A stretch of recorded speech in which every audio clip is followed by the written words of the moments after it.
Danger, danger. Do not take knight takes d5 here because there's bishop takes d5 and just, don't do that. Hello everyone, International Master Emil Stefanov here with another weekly scenario. In this video we'll be discussing weekly scenario 52 and it is a pretty fun one, so make sure to test it for yourself, link in the description. Let's go ahead and get started. Alrighty, what do we have here? We have a Christmas tree, guys. it is a Christmas tree, right? It is resembling one at the very least. This is the Christmas tree variation in the Dutch Leningrad.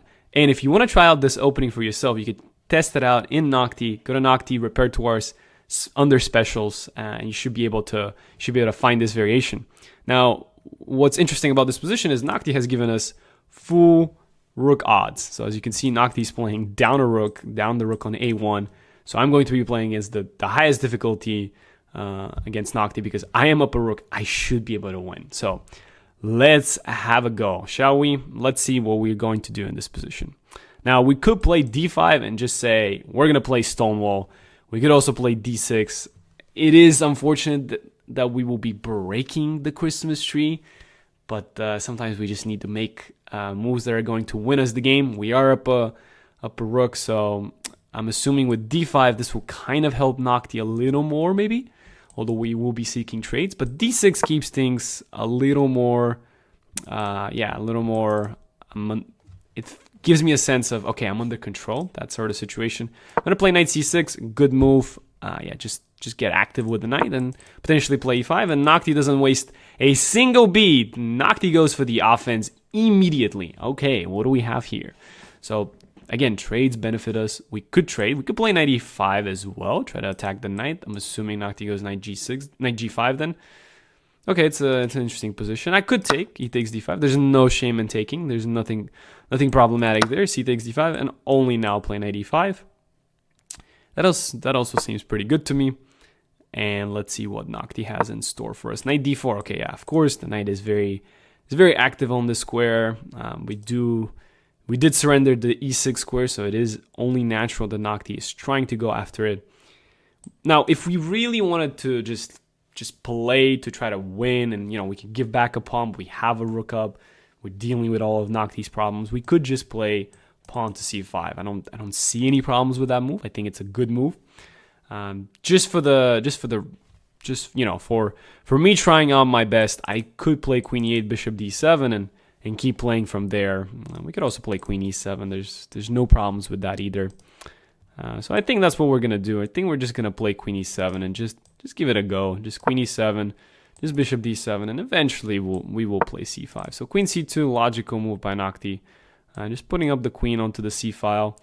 I'm assuming we still play bishop d7 nonetheless. I don't think there's anything for us to fear quite yet. Bishop g5, okay, very logical, but I'm just going to kick this bishop out. h6, again, we are up a rook, so any trade really helps us out. So as you can see, Noctie just goes back bishop c1. It does not want to commit to anything quite yet, which makes a lot of sense. We could play rook c8 and really try to go for this pawn break in the center, which is what I'm going to do. I'm going to play rook c8. Again, we are up the extra rook. We need to have open files. So Noctie is just trying to stay and not really do much. And it's understandable. It's really hard to be playing these positions where, you're just on the defensive side because you're down a whole rook. We're gonna play c5, open up the position. Of course, Noctie is not taking this. That I thought that was going to be the case. I'm going to take this knight, and yeah, I guess we could take here. We will be up a pawn temporarily because this pawn's also going to be hanging, and I'm assuming Noctie will take it. And really, we just got to be careful about the d5 square, not to allow bishop d5 and for us to lose our queen. So danger. Do not take knight takes d5 here because there's bishop takes d5 and just, don't do that. Don't do that, okay? We could go here and here.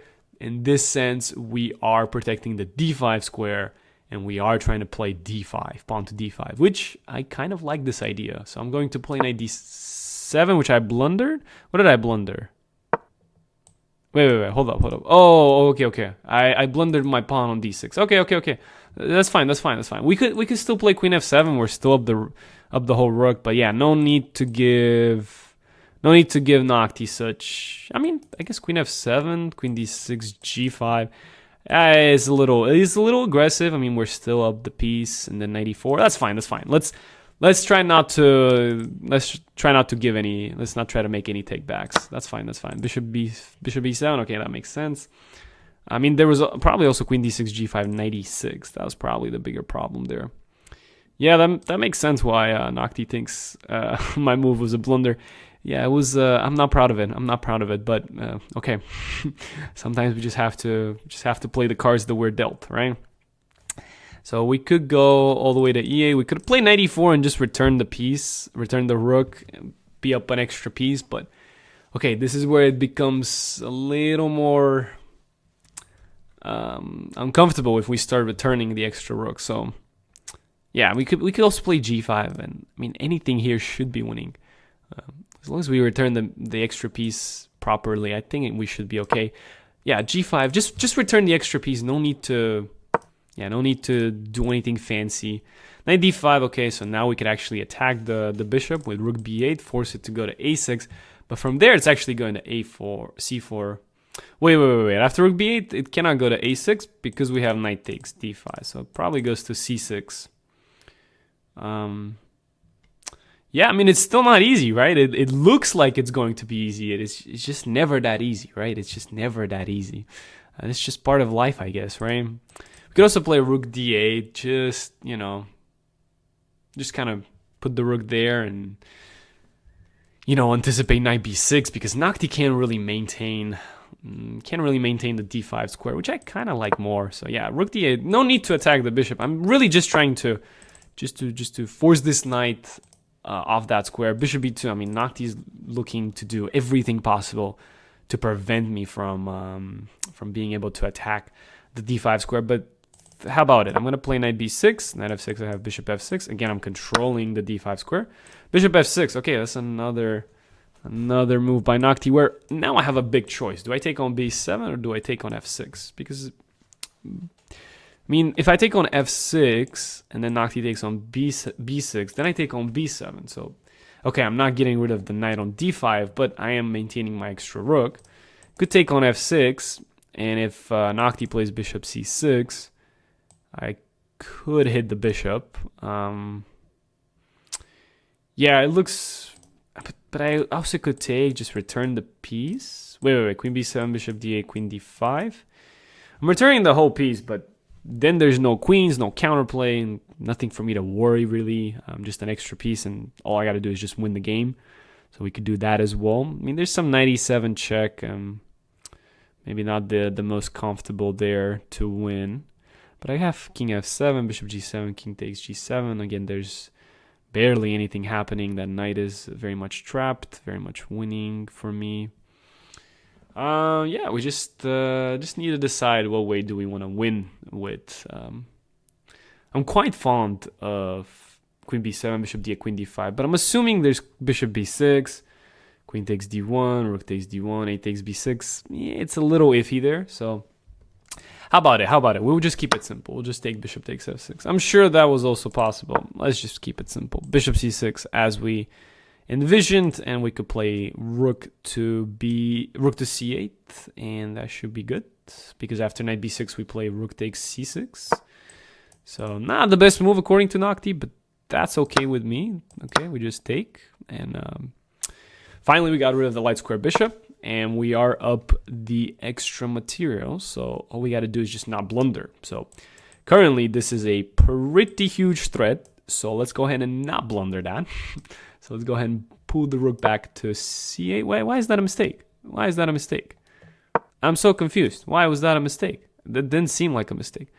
Oh, okay. I understand. Noctie wanted me to play bishop d4. Oh, okay. I understand now. Because after bishop d4, now there's queen c4. Okay. This is the one move I'll return back. Because, yeah, bishop d4 just makes my tasks infinitely more simpler. And now it's just about, okay, we have the extra rook. Let's just go ahead and clean up.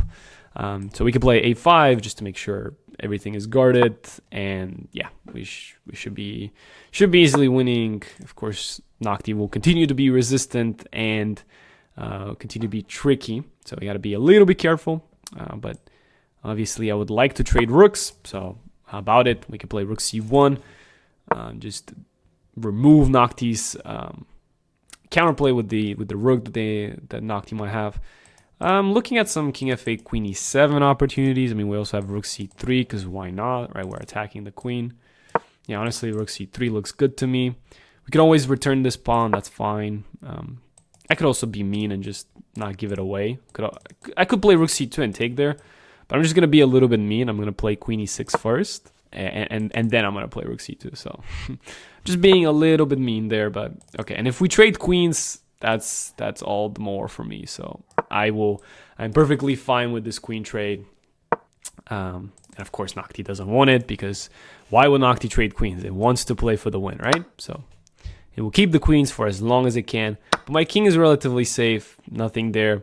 Now we even have some rook e1 ideas. King g2, queen e4. But I don't really see a checkmate there. I mean, but there's f3, queen e2, and the king h3. There's queen g4. So yeah, Noctie here, I guess, just gave me an extra chance there to play, just to win the queen or win the rook. Yeah, queen takes d6, and now it's a cleanup. So there were a little bit of a few bumps here and there where maybe I didn't play the very best, but okay, it's important that we managed to win. And at the end of the day, that's really all that matters. So yeah, let's play queen d2, hit the rook, and then rook c1. Go ahead and trade the rooks, and from there on, it would just be a simple cleanup.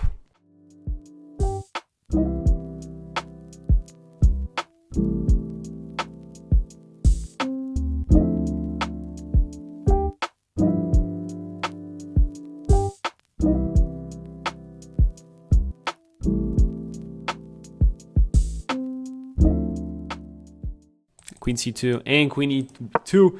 Checkmate is inevitable. There you go. That's how we did it. So good luck in your games. Just be very careful. Take it easy. You have the extra rook. Don't be afraid to give it back for a minor piece if it would lead to simplifications.